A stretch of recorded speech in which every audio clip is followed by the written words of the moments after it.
Friends and follower, we are back with Arbatian Mental Institution 3, Cause and Effect. So far, where we left off was this girl apparently has done paintings of these either demons or monsters, some sort of demonic creature. It looks malevolent and evil, such as no eyes and sharp razor teeth that go in a spiral all the way down its throat and all the way out of its mouth.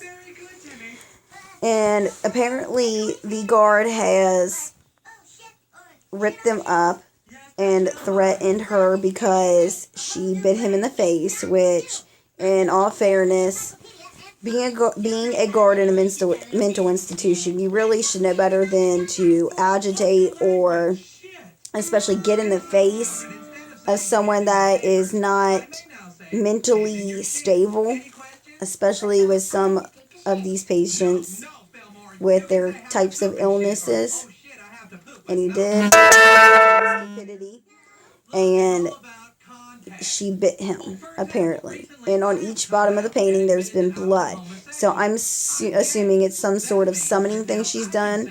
And when he ripped up the paintings, it caused the creatures to be summoned, I'm guessing.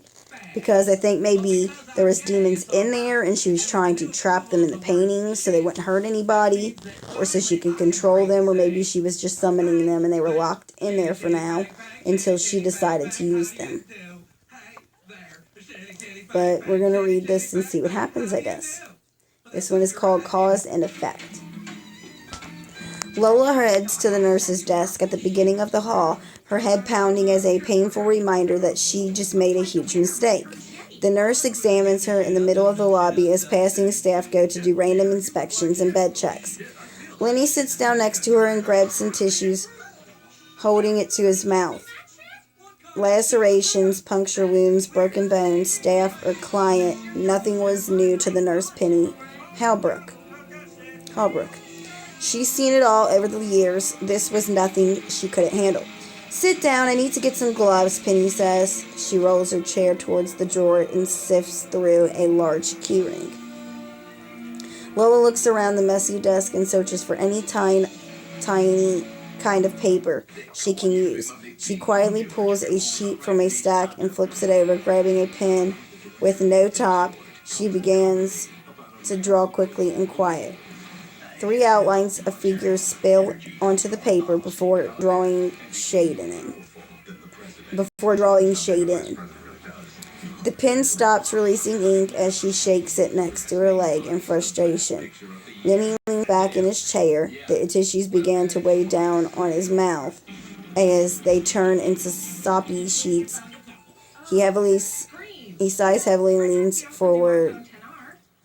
forward, pulling the tissues off, tossing them into an overflowing trash can. He gazes over and sees Lola moving her arm while bent sideways over her seat. "The hell you think you're doing?" Lenny asks. Lola puts the pen to the paper and starts to scribble until the ink flows once more. She rushes to finish the drawing. Trampling past the woods, 3 demons rip through dead trees and branches, creating a path of destruction. Delkatov at the front leads on all fours, skidding left to right, jumping over rocks and twisted vines. His stomach tied in knots as he almost tastes the tender muscle and flesh. Lenny stands up with a raised voice. "Drop it, Lola." "Please, I'm almost done. Just let me do this." The building comes into view as the demons begin to run faster.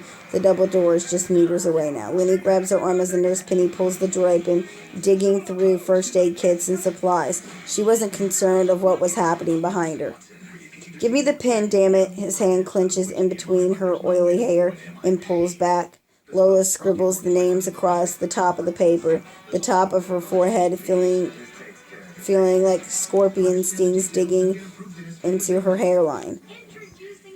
She gets pulled back, holding onto the paper, and falls out of her chair into the dirty floor.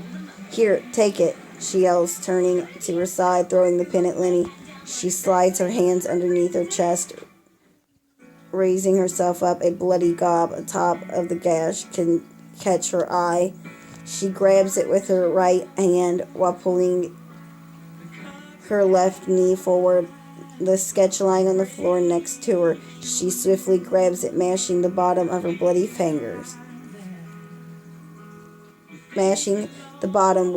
fingers.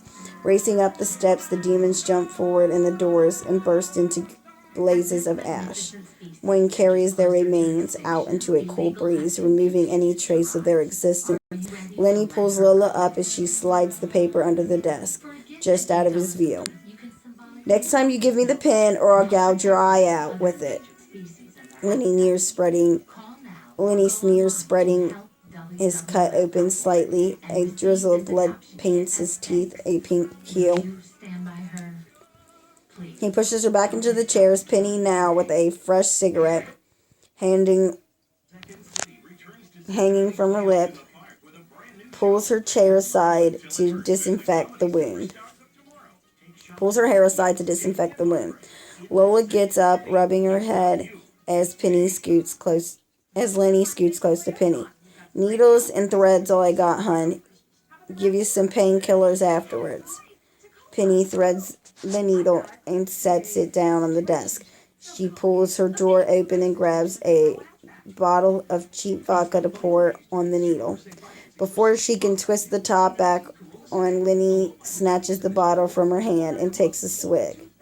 After wiping his mouth with his sleeve, he nods his head.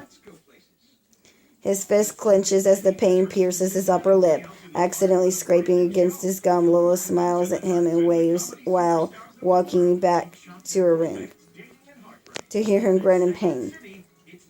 So no, that would leave a scar made her feel like she earned a victory that day. Wandering into her room, she closes the door and sits down with her mind beginning to spin. Not only was earlier a very close call, the words Lenny spoke made her feel sick. A nauseating feeling begins to crawl around her stomach. Lenny didn't make threats, he made promises. That night around 3 a.m., Lenny kept his promise. Her nails broke his skin as she tried to fight him off. Her shrill screams were silenced with his rough fist. Yes, he kept his promise, but before Lola blacked out, she muttered with her last bit of energy fueled by anger, "I swear to God I'll kill you, Lenny." Lenny cocks his head, smiling. His knuckles were the last thing she remembered that night. I kind of wish she didn't get rid of the demons. Apparently, yes, she was not summoning them. She was trying to keep them away. And that was her only way to keep them locked in the paintings. And when he ripped them, he released them. It's just like with a Ouija board. You do not want to burn it or destroy it in any way, shape, or form. You have to cleanse it. She was using the blood and stuff to lock in the demons that she was finding and that were randomly showing up and tormenting people. So he should be thankful, but apparently he wasn't. So he should have been thankful, but apparently wasn't. We'll be back with the next chapter, though. Hopefully we can see what happens.